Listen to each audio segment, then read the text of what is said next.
Hi, my name is Annie. Welcome to the Walking Word, where we go through the Holy Bible in a year as part of discipling. We are currently in the book of First Kings, and we are in chapter 3, where Solomon is marrying Pharaoh's daughter.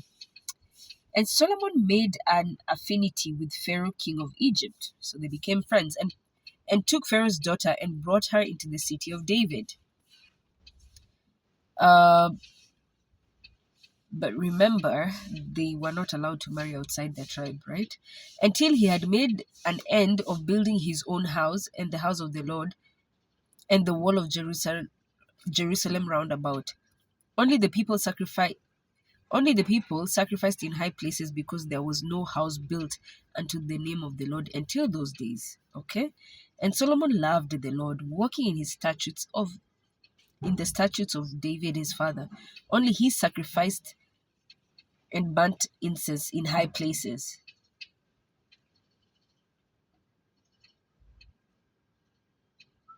And the king went to Gibeon to sacrifice there, for that was the great high place. 1,000 burnt offerings did Solomon offer up upon that altar.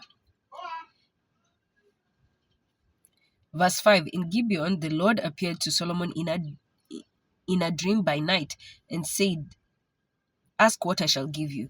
And Solomon said, You have showed unto your servant David my father great mercy, according as he walked before you in truth and in righteousness, and in uprightness of heart with you.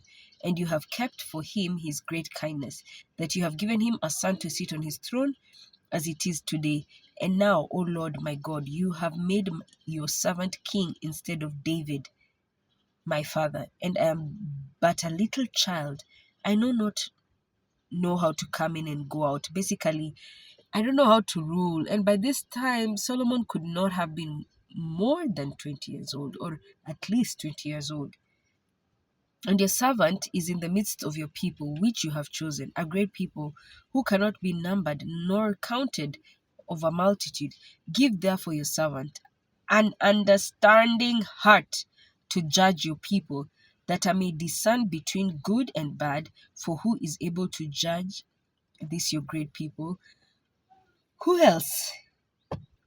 But listen to what Solomon is actually asking for. Most of the time, we always ask, oh, what did Solomon ask for? He asked for wisdom. No, he actually asked for an understanding heart. He asked for understanding first. But look at what God gives him. And the speech pleased the Lord that Solomon had asked this thing. And God said unto him, Because you have asked this thing, and have not asked for yourself long life, neither have asked for riches for yourself, nor for life of your enemies, like finish off my enemies, but you have asked for yourself understanding to discern judgment. Behold, I have done according to your words. Lo, I have given you a wise and understanding heart. He had only prayed for an understanding heart. But look at what God does. God gives him both understanding and wisdom.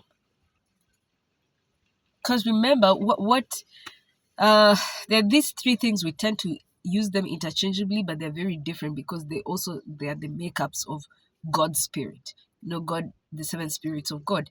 So knowledge, wisdom, and knowledge, understanding, and wisdom. Knowledge is to know. It's just to know. Uh it's it's to it's to have the information. That's what knowledge is, to have the information. Then you have understanding. Understanding is the ability to differentiate the information, because information is just information. But if you're not able to differentiate it, that's why you're told not to seek knowledge only, because knowledge only puffs.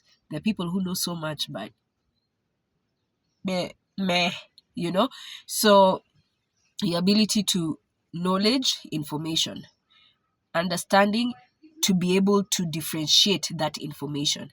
Then there was wisdom. Now you have the information, ability to differentiate the information, and the ability now to apply.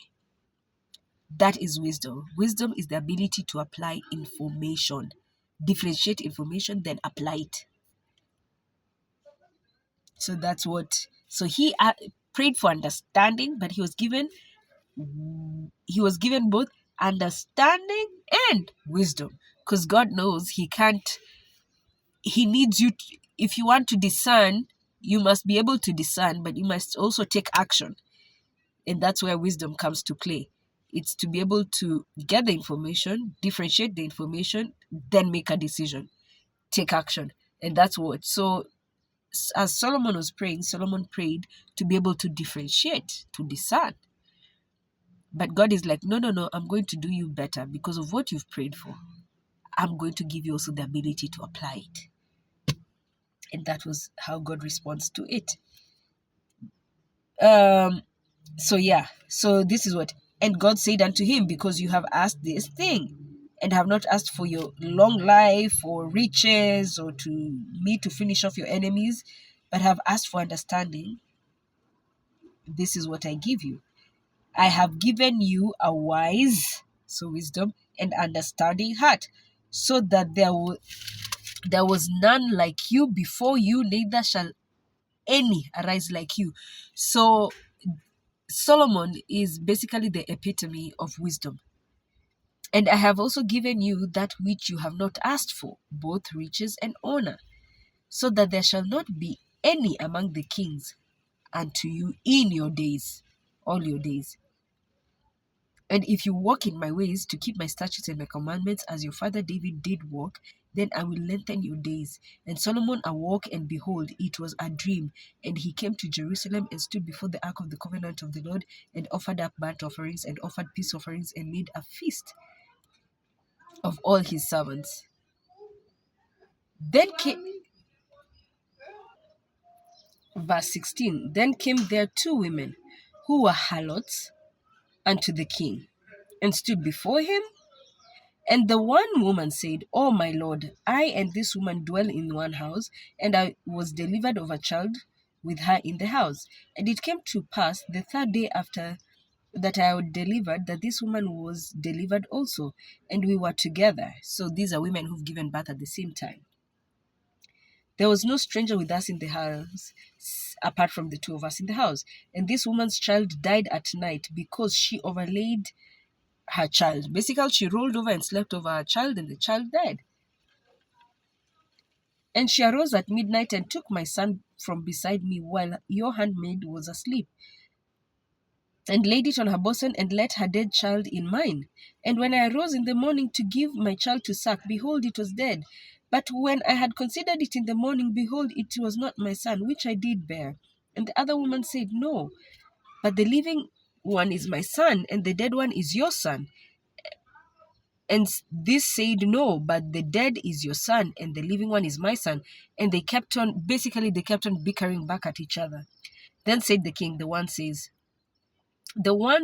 This my son who lives, and your son is dead. And the other says, No, but my son is the dead, and my son is the living. And the king said, Bring me a sword. And they brought a sword before the king. And the king said, Divide the living child in two, and give half to one, and half to the other. Then spoke the woman whose the living child was unto the king, for her bowels yearned upon her son. And she said, O my lord, give her the living child, and in no wise kill it. But the other said, Let it be neither mine nor hers, but divide it. So for one woman, immediately the king said, Okay, let's slice up the child into two. One person takes one person. And her bowels, basically her womb, if you've had a child before, you'll understand this. You just cringe. It's basically cringing. No way.